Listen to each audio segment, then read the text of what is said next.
Vous qui me regardez là, est-ce que vous connaissez vos chiffres? Est-ce que vous connaissez vos taux d'ouverture d'email? Est-ce que vous savez combien de ventes vous avez fait hier? Est-ce que vous savez la semaine passée combien vous avez dépensé en publicité? Chaque business a des chiffres clés, des chiffres importants à regarder qu'on appelle des KPI, Key Performance Indicators, et qui vont vous permettre de vous donner la santé de votre business.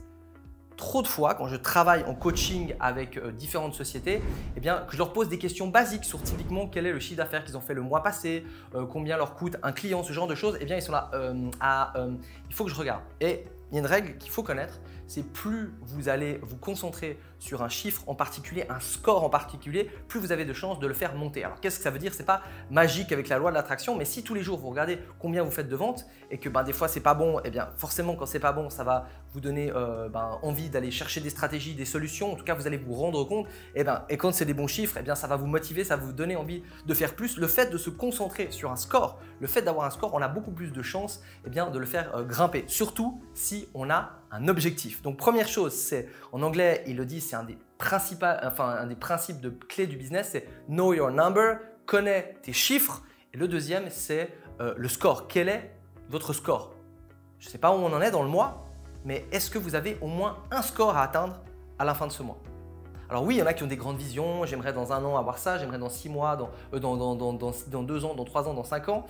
C'est bien d'avoir évidemment des objectifs annuels, mais je vous conseille chaque mois d'avoir un objectif, et ce n'est pas forcément financier, mais un objectif, donc un chiffre, par exemple 10 clients, 50 onboarding, avoir au moins fait 10 fiches produits, peu importe, mais avoir un chiffre et avoir un objectif. Et attention, cet objectif, il doit être assez grand pour vous motiver, mais assez petit pour quand même être atteignable.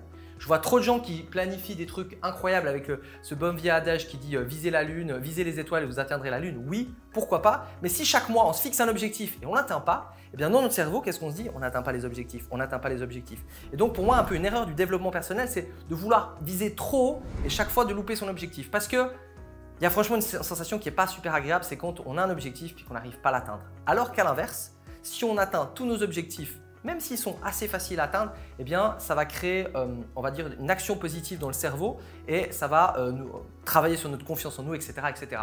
Donc, je vous recommande, premièrement, de connaître vos chiffres clés. Donc, ce que vous pouvez faire, c'est mettre cette vidéo sur pause et vous dire, OK, dans mon business, c'est quoi les chiffres clés? On a 400 000 chiffres qu'on peut regarder avec les inscriptions des emails d'hier, le nombre de chaînes YouTube, le like du dernier post, etc., etc. Attention, j'avais à l'époque des dashboards, des tableaux automatiques avec 400 chiffres. Quand il y a des chiffres dans tous les sens, devinez quoi? On ne les regarde pas, tout simplement. Donc, identifiez, même si c'est 1 ou 2, quels sont les chiffres clés de votre business à regarder. Par exemple, combien de nouvelles ventes j'ai fait aujourd'hui ou cette semaine, ou combien, si c'est avec des appels de vente, combien j'ai eu d'appels de vente. Voilà, définissez, on va dire entre 1 et 5 indicateurs clés.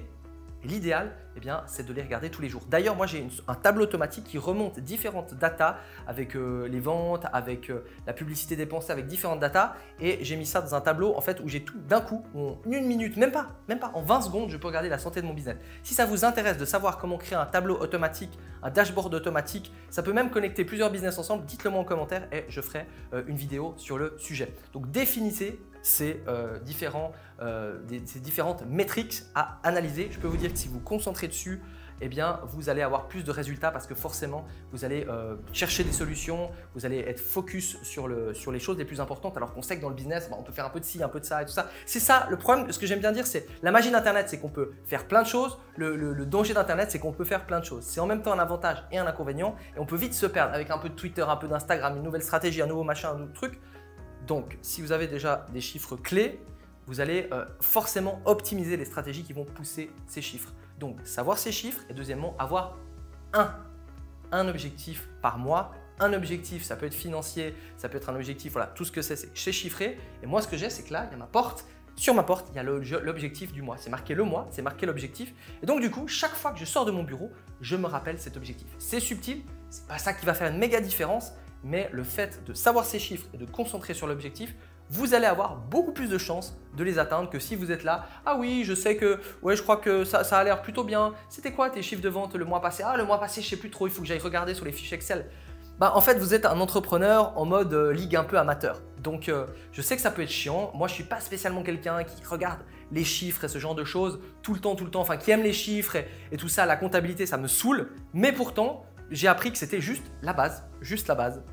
Donc, à la fin de cette vidéo, à part évidemment lâcher un like, eh bien, vous savez ce que vous devez faire. Définissez vos chiffres et mettez-vous un objectif pour soit cette fin du mois, soit le mois prochain. Et si vous voulez d'autres vidéos sur le business, sur des astuces de motivation, sur la publicité, j'en ai fait aussi beaucoup, eh bien ça se passe ici. D'ailleurs, n'hésitez pas à vous abonner et je vous dis à tout bientôt pour une prochaine vidéo.